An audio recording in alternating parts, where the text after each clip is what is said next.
Salut à tous, on se retrouve dans cette nouvelle vidéo. Dans cette vidéo, on va parler du choix du matériel pour la truite et surtout la truite au leurre. Donc là, Kevin, qui est plus expérimenté que moi dans le choix du matériel et dans son expérience de pêcheur, va m'aider tout simplement à vous expliquer un petit peu le choix des matériels en termes de canne, en termes de puissance, de longueur et d'action. On va voir aussi un petit peu quel moulinet adapter par rapport à ces cannes. On va vous présenter un petit peu le choix du matériel pour pêcher la truite au leurre, principalement au début de saison, mais c'est un choix qui va s'appliquer aussi au fur et à mesure de la saison, suivant les conditions. On va essayer d'être assez généraliste pour parler surtout comment on va s'orienter sur tel type de canne ou tel type de leurre et tel type de moulinet. Donc pêche de la truite, on est en règle générale sur une pêche de rivière. On va mettre de côté totalement les pêches de réservoir ou les pêches area qui se développent de plus en plus. On va être sur des cannes très légères parce qu'on va être sur des pêches assez rapides. Ce qui est bien dans la pêche de la truite, c'est qu'on peut partir le matin, faire le coup du matin ou le soir sur une petite pêche, une boîte de leurre, la canne qui est dans le coffre et puis c'est parti. Donc première chose, il va falloir identifier le type de secteur dans lesquels on va pêcher. Si ce sont des rivières à petit gabarit, moyen gabarit ou des grandes rivières. Donc petit gabarit, on va être sur des pêches de ruisseau, des pêches précises à courte distance et on va principalement croiser des petits poissons, donc on va être sur des cannes relativement courtes. Le choix de la longueur de la canne va être totalement tributaire du biotope et de la zone où on va pêcher. De plus, si on pêche dans l'eau en wading, ce qui est autorisé à partir d'un certain moment de l'année, ou si on pêche du bord avec des hautes berges, on ne va pas utiliser la même canne. Donc ça, la question de longueur, ça va dépendre de l'endroit où vous allez pêcher. Surtout de la taille de la rivière. Voilà, la taille de la rivière. Sur des petites rivières, comme j'aime pêcher en Bretagne et en Normandie, on est sur des... Voilà, au maximum, on va être sur des rivières de 4-5 mètres. Et souvent, on est dans l'eau où, moi, ce que j'aime le plus, c'est de pêcher à proximité les truites à vue et avec des petites cannes pour faire des petits lancers sous la main et présenter le plus discrètement possible là. Du coup, tu vas utiliser plutôt des cannes courtes. Voilà, pour ça, je vais utiliser justement des cannes courtes. Parce que sinon, simple, si la canne est trop longue, on perd en précision et puis on passe notre temps à pêcher les écureuils. Surtout si c'est encombré. Surtout pour faire des lancers sous la main très précis. Voilà. Et exactement. Alors, donc, la longueur va être tributaire de votre secteur. Les longueurs les plus courantes sur des pêches de truite, à part sur les tout petits ruisseaux où on est dans l'eau en wading, où on passe sur des cannes qui font 1m50, 1m60, ce qui est extrêmement courant, ça va être entre 5 pieds 6 et 6 pieds 6. Donc des cannes entre 1m70 à 2 mètres, c'est ce qui va plus se passer. C'est aussi ce que tu utilises? Moi, c'est ce que j'utilise, oui. C'est vrai que ma canne, elle fait 1m90, donc c'est un bon compromis, moi je trouve. Là, toutes les rivières que j'ai fait jusqu'ici, je suis très à l'aise, j'arrive quand même à faire des petits lancers sous la main, des lancers précis. J'ai quand même un petit peu de longueur pour des fois chercher les distances, essayer d'être un peu plus discret. Moi, c'est vraiment un bon compromis que j'ai trouvé, c'est principalement de la petite et de la moyenne rivière, et jusqu'ici, je m'en sors plutôt bien. Une fois qu'on a cadré le choix sur la longueur de canne, il faut savoir que la truite, c'est un poisson assez particulier sur la façon d'attaquer ses proies et la fragilité du poisson. C'est pour ça qu'on va utiliser des cannes avec des actions totalement différentes des pêches au leurre souples, classiques, qu'on ferait sur des perches, sur des brochets, sur du cendre. On utilise ce qu'on appelle des cannes qui vont être très douces, donc plutôt des actions régulares. Il faut que la canne puisse vraiment se courber facilement pour éviter de décrocher les poissons, car ça va dépendre si on pêche à la cuillère, au poisson nageur ou au leurre souple. Moi, je préfère pêcher la truite au poisson nageur. Ouais. Généralement, ça reste cuillère, poisson nageur. Après, c'est vrai que leurre souple, c'est un petit peu plus peut-être particulier. C'est particulier. Après, pour pêcher dans des caves, des zones un peu plus profondes, ça a du sens. Mais clairement, ça ne m'excite pas du tout. Alors, ça ne m'intéresse pas du tout les truites. Donc pour ces pêches-là, on ne va pas utiliser des cannes extrêmement rapides. Donc la rapidité de la canne, pour vulgariser, c'est la vitesse à laquelle la canne va se remettre en place quand on vient la secouer, entre guillemets. Donc pour ça, on utilise, comme là on peut voir, des cannes vraiment progressives, très très douces. Mais il ne faut pas non plus que ce soit une nouille. Parce que si votre canne vacille de gauche à droite au moindre mouvement, on ne contrôle plus rien. Donc c'est des cannes progressives, mais avec une action qui est moderate, fast voilà, à peu une près. action un petit peu de, petit peu de pointe pour pouvoir contrôler. Alors là, dans le cas principal des poissons nageurs, à la cuillère, on peut avoir plus de douceur, on a un peu moins la contrainte technique d'avoir un contrôle du leurre pour ce qu'on appelle twitcher ou jerker, donner des petits secouer la canne en gros. Là, sur des cannes truite leurre dur et cuillère ondulante, on a besoin d'un petit peu de contrôle pour animer son leurre. Donc on va choisir la longueur en fonction de l'environnement, on va choisir des cannes qui sont plus douces que ce qu'on utiliserait sur des pêches au leurre classiques sur les autres carnassiers. Et après, la puissance va être aussi tributaire de l'endroit où vous allez pêcher. Dans les cannes truites, on va utiliser en règle générale sur les petites rivières des leurres qui sont entre 3,5 cm pour les plus petits jusqu'à 5,5-6 cm. Donc on est dans des leurres qui font moins de 8 grammes.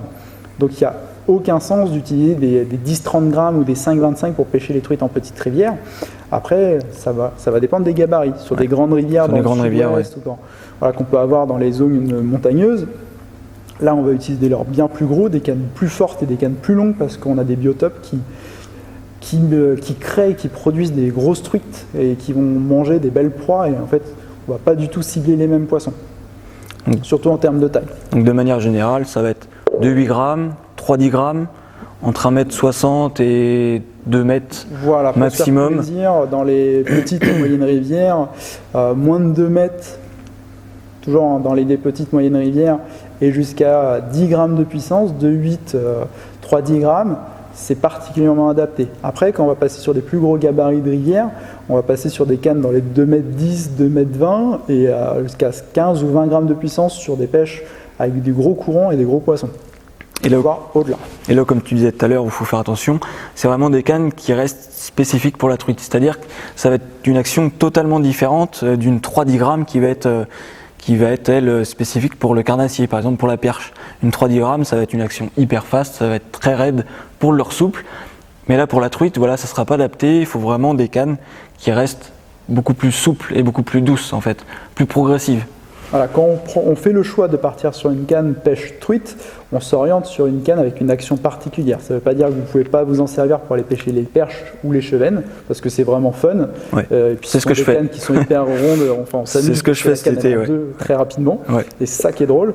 On va aussi à la pêche pour s'amuser, enfin surtout pour ça d'ailleurs. Donc c'est pas négligeable pour toutes les pêches de chevennes, de perches, avec des petits poissons nageurs, des petits leurres de surface ou des cuillères. C'est redoutable. Une truite, c'est un poisson qui bouge très vite, qui va vraiment secouer la tête hors de l'eau. Si votre canne est raide, vous allez ouvrir la plaie ou déchirer, donc l'hameçon va ressortir, ou alors ça fait ce qu'on appelle arbalète, ça rebondit et tchoc, le leurre, la cuillère, elle est sortie. Pour pallier à ça, il y a un autre paramètre qui va rentrer en compte, c'est le type de ligne qu'on utilise. Donc il y a deux écoles. Il y a la pêche de la tresse. En France, on aime bien mettre de la tresse partout. C'est vrai.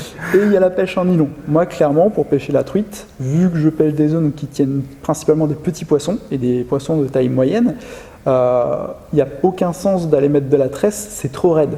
Donc je pêche en nylon. Et on va utiliser un nylon classique, pas de fluorocarbone, nylon totalement tout du long sur la bobine. Voilà. On a une bobine de moulinet qui est remplie de nylon et c'est parfait. Après, on adapte le diamètre du nylon en fonction de la puissance de la canne, de l'environnement. Si on a l'habitude de mettre les leurres dans les arbres, on met un nylon plus gros. Si on est bon au lancer, on peut affiner un petit peu. Et de manière générale, ça va être quoi, entre 16 et... Alors, on va être 16-20 centièmes, quelque chose comme ça. Entre 14 et 18 centièmes pour les pêches les plus régulières. Il faut savoir que sur certains secteurs, quand on passe les 20 centièmes, on est considéré comme pêcheur de saumon. Donc il y a une taille de ligne minimum sur des pêches de truite, sur un nylon en 16,5 centièmes. Sur une canne en 2,8 grammes, on a des ensembles cohérents en termes de résistance de ligne. Il faut toujours avoir quelque chose de cohérent entre la puissance de la canne, la puissance de la ligne. Et le réglage de frein aussi, mais ça c'est un autre paramètre. Là par exemple, la canne, elle est indiquée, sur certaines cannes c'est indiqué, elle est indiquée jusqu'à 6 livres de puissance, entre 3 et 6 livres, donc on va mettre un nylon dans cette puissance-là. 6 livres de nylon, on est autour des 20 centièmes, 3 livres, on va plutôt être autour des 12 centièmes, donc ça laisse quand même une grande latitude sur le choix. Et entre 14 et 16 centièmes, c'est quand même confortable, et dans des zones très encombrées, plutôt 18. Donc le choix du nylon ne se fait pas forcément uniquement du fait qu'on veuille plus de discrétion. Non, le Il faut nylon, aussi vraiment adapter. la discrétion, il va permettre aussi au leurre de bien nager parce qu'il va absorber une partie des vibrations et servir de retardateur. Il faut bien avoir en tête que quand la truite vient attraper sa proie, si vous êtes au leurre dur, le leurre va ressortir au ferrage tout de suite de la gueule. Quand on est au leurre dur et qu'on a du nylon, l'élasticité du nylon va permettre au poisson de faire un quart de tour, de se retourner et de bien se piquer sur les côtés. Donc plus de résultats sur les touches, plus de réussite et beaucoup moins de décrochés dans les combats dû à l'élasticité. Parce qu'on sait bien que les truites, quand elles sont piquées, elles se mettent à sauter. Ah oui, ça peut partir dans tous les sens. Et si au moment du saut, il y a la tension, le leurre ou la cuillère est éjecté de la gueule du poisson. Le nylon permet d'absorber ça. Il faut aussi mettre la canne vers le bas, ça évite les conneries. Mais le nylon permet d'absorber justement les mouvements du poisson et au final de mettre les poissons à l'épuisette plus facilement. C'est vrai qu'aujourd'hui, comme tu disais tout à l'heure, on parle beaucoup de tresse. On veut employer la tresse un peu dans toutes les techniques, mais il y a plein de techniques où le nylon, on a tendance à se dire que c'est peut-être un peu vieillot, on ne l'utilise plus, mais il a plein d'avantages. Donc là, pour la truite, pour la pêche par exemple au crankbait, avec beaucoup de leurres qui vibrent, c'est vrai que le nylon, il a quand même ses avantages. Et il ne faut pas forcément le mettre de côté. Et c'est vrai que là, moi par exemple, pour la petite saison de truite que j'ai fait, c'est vrai que c'est... Et je m'attendais par exemple, tu vois, avec le nylon, à avoir quelque chose de pas du tout sensible. Et c'est vrai que c'est un peu aussi des fois une idée qu'on se fait. On voit la tresse comme quelque chose de très sensible, fantastique, ça marche un petit peu tout le temps partout. Et le nylon, moi j'ai été bluffé. Franchement, j'ai eu des touches et des sensations qui étaient tout à fait correctes avec un nylon. Il y a plusieurs raisons pour lesquelles tu as eu cette appréhension et cette sensation au final. C'est que sur ces pêches-là, on est à courte distance, donc l'élasticité à 5 mètres de nous n'est pas la même, l'absorption de vibration ne va pas être la même à 5 mètres qu'à 20 mètres. Et aujourd'hui, il y a des nylons de qualité qui retransmettent quand même pas mal de vibrations. Et sur celui que tu utilises, il y a vraiment une belle transmission des sensations. Donc on sent les touches et on sent les mouvements des poissons. C'est plus rebondi, plus adouci qu'avec la tresse, mais on a quand même la sensation de la touche, du combat, et on se fait plaisir. Et surtout, c'est plus efficace. La tresse, d'en mettre partout, ça n'a pas spécialement de sens. Pour toutes les pêches aux poissons nageurs et avec des leurres durs, c'est un gros plus la tresse, tout poisson confondu. Il faut accepter certains sacrifices de sensations et de distance de lancer par moment sur des diamètres, mais le nylon est un gros plus sur ces pêches de truite. Alors on vous a parlé des cannes et du fil qu'on va utiliser. Il y a un autre élément important sur le choix de la canne, c'est que le fil ne va pas se rembobiner tout seul, donc on va choisir un moulinet. C'est comme toutes les pêches, le choix du moulinet doit être en corrélation avec le type de canne, la longueur et la puissance. On ne va pas aller mettre un moulinet démesurément grand sur une canne truite ou un moulinet trop petit. L'idée, c'est de trouver un ensemble cohérent en légèreté et en confort, et aussi en qualité technique. Donc, pour la truite, sur des petites cannes, comme on a vu là, moins d'1 mètre 80, 1 mètre 90, un moulinet taille 1000 suffit largement. Après, quand on monte en taille de canne, en longueur et en puissance, on monte en taille de moulinet, ce qui est totalement cohérent comme sur toutes les autres techniques. Ce qui est intéressant, ça va être de trouver le bon compromis taille, poids et ratio. Le ratio à la truite, il est extrêmement important. Parce qu'on est dans le cas de figure d'une petite canne, on va être sur un taille 1000. Il faut que vous puissiez récupérer suffisamment de nylon autour de manivelle pour ce qu'on appelle les pêches à dévaler. En début de saison, quand on pêche de l'amont vers l'aval, que les poissons bougent un peu moins vite, le ratio n'a pas une très grande importance, mais sur tout le reste de l'année, dès que les eaux commencent à se réchauffer et qu'on va faire des pêches de l'aval vers l'amont, là, il faut pouvoir récupérer son leurre ou sa cuillère à une bonne vitesse pour qu'il puisse nager, et plus vite que le courant ne vous le ramène. Si vous avez un moulinet à trop petit ratio, vous allez tourner comme des foufous et il ne va rien se passer en fait. Donc il faut trouver une bonne taille de moulinet cohérente avec la canne. Et un ratio adapté. Voilà, tout simplement. Donc quand sur le même modèle on a deux ratios possibles, j'ai tendance à partir sur le ratio le plus élevé. Justement pour avoir la possibilité de pêcher durant plusieurs phases dans la saison. C'est plus facile de ralentir sa vitesse que de l'accélérer. Le contrôle est totalement différent. Qui peut le plus, peut le moins. Bon, ça marche pas toujours, qui peut le plus, peut le moins.